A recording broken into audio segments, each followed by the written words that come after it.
10 minutes into the Odyssey when I got a text showing that we won. Thanks for being here. Why are we here today? Why are we here today? Because we won, exactly. And we won because of folks like you. So thank you so much for everything that you've done. You know, I was thinking very recently about words that our esteemed Minister of Transportation said, that despite a survey getting over 80,000 responses, he dismissed it as, quote, a small fringe group. To be honest, that should be a disqualifying statement from any elected official, treating the voices of any stakeholder group as a small fringe group. And so I think back to when Bill 212 was tabled and there were 19,124 comments to the ERO opposing it. There were 26,520 petition signers to the I Love Bike Lane petitions. And yet what the government did with that is not only did they pass the legislation, they made it worse by trying to remove these bike lanes. But we took them to court, and like we said, we won. And so we're gonna ride today. We've got a little fun route planned that'll take us past Queen's Park. We'll be riding further on though, back to the Armory and the Scales of Justice. We've got some speakers who'll talk there. We have Norm from No Jet Steel, we have Hugo from Toronto Tenant Units, and we have Dave from the Biking Lawyer. Also talk about other terrible things this province is doing to stick its middle finger to Toronto. But for now, we'll get ready to ride. And again, the question everybody's asking me is like, when are we going to get a decision in the appeal? My answer is, I don't know. And we had this rally kind of planned for like when that day came. And at a certain point, we got tired of waiting and saying, hey, we've got a good day to celebrate, so let's ride for that. Everybody's staged over here. We are going to be taking the lane when we're going, so it's really important that we stay close, we stay tight, and we move through the intersections together. So, boy, my voice is really cracking. So be friendly, get close to folks, and it'll be all safer and more controlled if we're all riding together that way. Sound good? Any questions? And for folks after this, you might be tempted to join Neon Riders.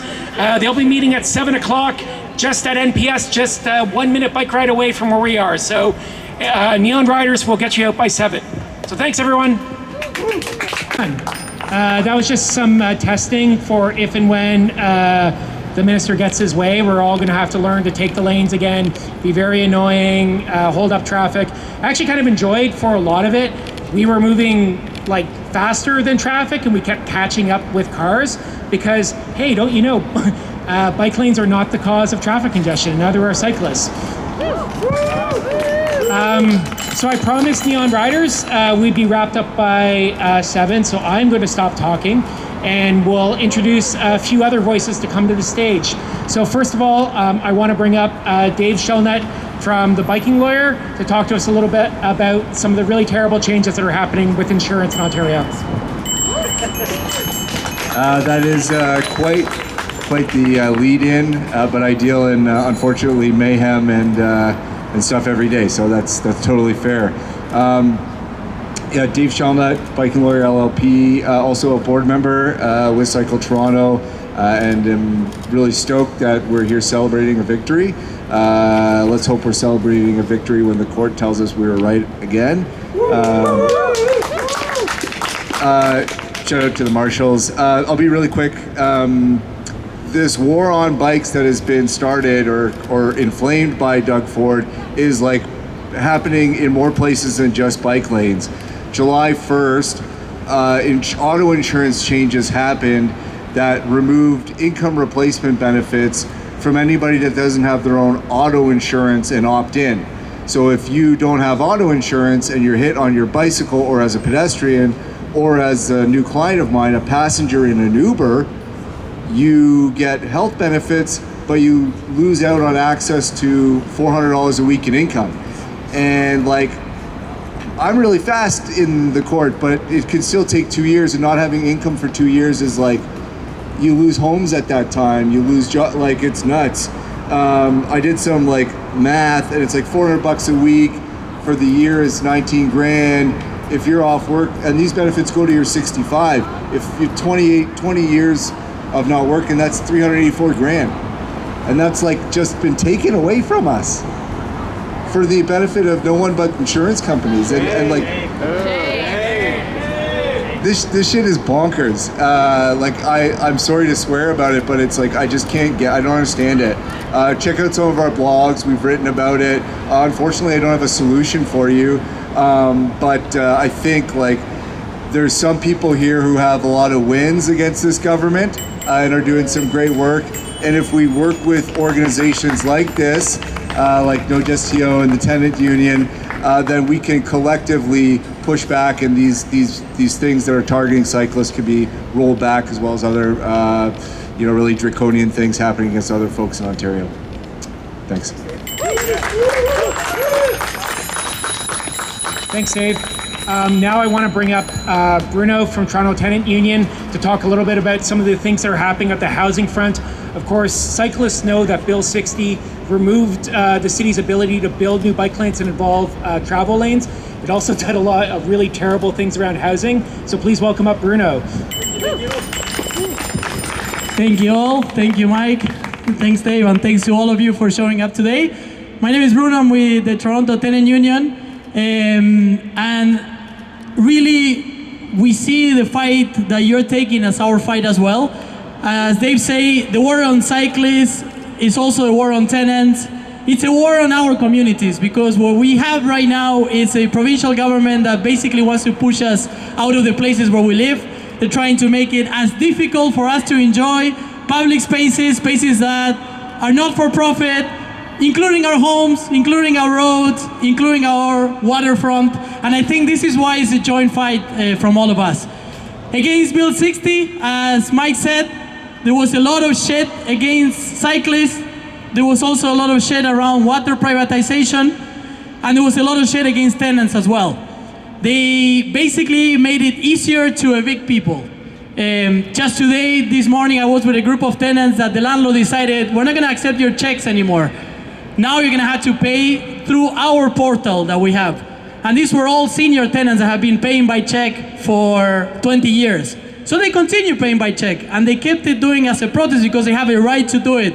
Now the landlord is taking them to the landlord and tenant board and wants to evict them for non-payment of rent, even though they have all their checks lined up.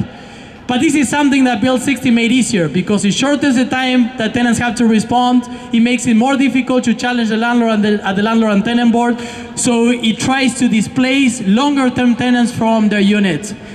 Now, we lost a lot of things in that bill, but we also put up a very big fight. We canvassed across the province, actually, not just in Toronto. We went after not just the Doug-Ford government, but also who is funding them. We went after the big landlords, the big corporations that we know are behind so many of these policies, because at the end of the day, what they're looking is to make money, and we need to show that we're gonna fight back.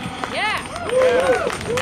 They wanted to make it that we move on to something called fixed-term leases. In Ontario, we still have something that is that when you move into a building and you have rent control, you don't have to sign a new lease every year. And that's something that is really important, because that's the core of why we have rent control still in Ontario. They wanted to move it to fixed-term leases, so after a year or after 2 years, you will have to renegotiate your lease with your landlord. And you will basically lose rent control because they could increase your rent whatever they wanted. So yeah, shame on that. But we fought back, and they ended up pulling that away from Bill 60. So there are wins that we can have, just like the win that Norm will tell us about. I think, again, that these are common fights. You know, your struggle is our struggle as well. And I just want to say that I'm very thankful for what you all doing for these rallies. I still have a beautiful image of November 21st last year, a Saturday, tenants marching up right this road into Queen's Park and meeting a line of Cycle TO folks cycling and joining in a joint rally. So for me, that was one of the most beautiful parts of the fight, and I want to thank all of you for being part of that. I'm going to finish with a little chant, and I hope you all join me, okay? And it's very, very simple.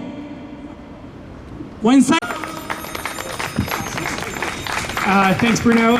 And I think it's a really good reminder of all of this, even with like Cycle Toronto in our legal case. Something that our lawyers told us is that the courts will not save you. ultimately, at the end of the day, these are political decisions, and so it's important that people show up to things like this. And a key reminder is that Doug Ford will not be premier forever, and hopefully for not very long. And so speaking of wins, I want to bring up a man of many hats, at least No Jets TO and Ontario Place for All. There are probably others as well, but please welcome Norm. Thanks, Michael. I'm Norm DePasquale. I'm Program Manager at No Jets TO, and we won! We stopped the Jets from flooding on our waterfront!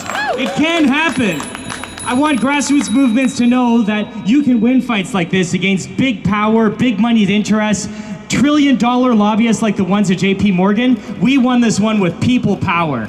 We had 87,000 people fill out surveys, 10,000 signs just about in the city. Anywhere you ride your bike, you're seeing No Jets TO signs. And if anybody wants to change the TO to victory, that's just fine with me. You know, in celebration of our victory, City Council is making trips to Toronto Island free in August for kids and seniors, which I think is such a total awesome move. You have to celebrate the wins because they can be few and far between with this government. You know, they're hard fought. I was at Ontario Place when they cut down 850 trees. You're not going to win them all, so make sure you celebrate. I'm so glad that we did a victory lap tonight. You know, key to our victory, and I love what you're doing, Michael, working together with Bruno and Dave. You have to build coalitions or groups. You need lots of different voices in your fight.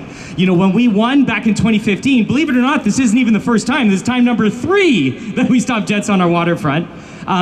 We formed Waterfront for All, and they've done amazing work sort of spreading facts and information. You know, we had Toronto Environmental Alliance. We partnered with Environmental Defense. It turns out environment defenders are waterfront defenders, which is pretty cool.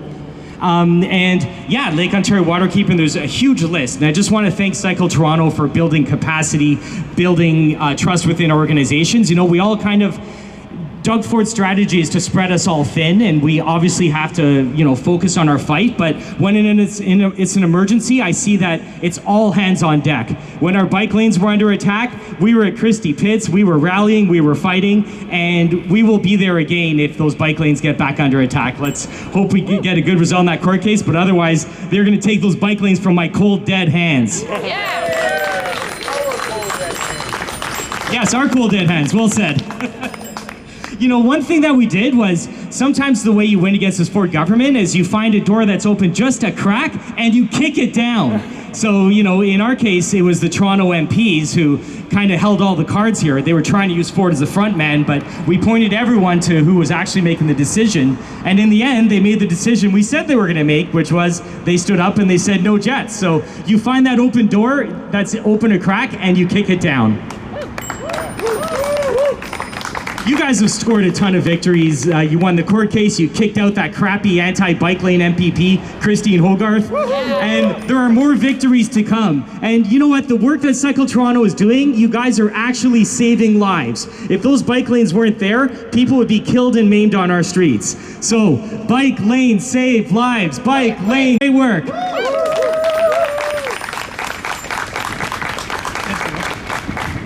Thanks, Norm. You know, it's a good reminder, too, about different levels of government. Folks, I hope everyone's aware that we do have a municipal election coming up in October, and it's obviously important to know that in a lot of ways, the city's hands are tied when it comes to bike lanes. The province does have a lot of influence, but they're not powerless. City Hall can still move a lot of projects. There's still lots of ways to move forward. And this October, it's really important that we elect people that are not going to use Doug Ford and the Premier as an excuse to not move forward with our cycling network plan, and to elect people who commit to rebuilding and building anything the Premier tries to remove. Because again, Doug Ford will not be Premier forever.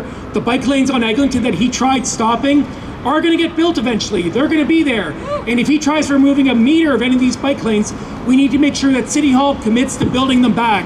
So we have petitions. Feel free to sign up for our election pledge and stay up to date with what Cycle Toronto is going to be working on this fall. But thank you everyone for being here. Honestly, it means so much that you guys come out. Sometimes we're like working and you're kind of in your little silos and you forget this is about people and movements. And so, yeah, it just really means a lot that you're all here today. Thank you. And let's give out another round of applause for those ride guides. How was that? Pro. That was pro. Thanks all.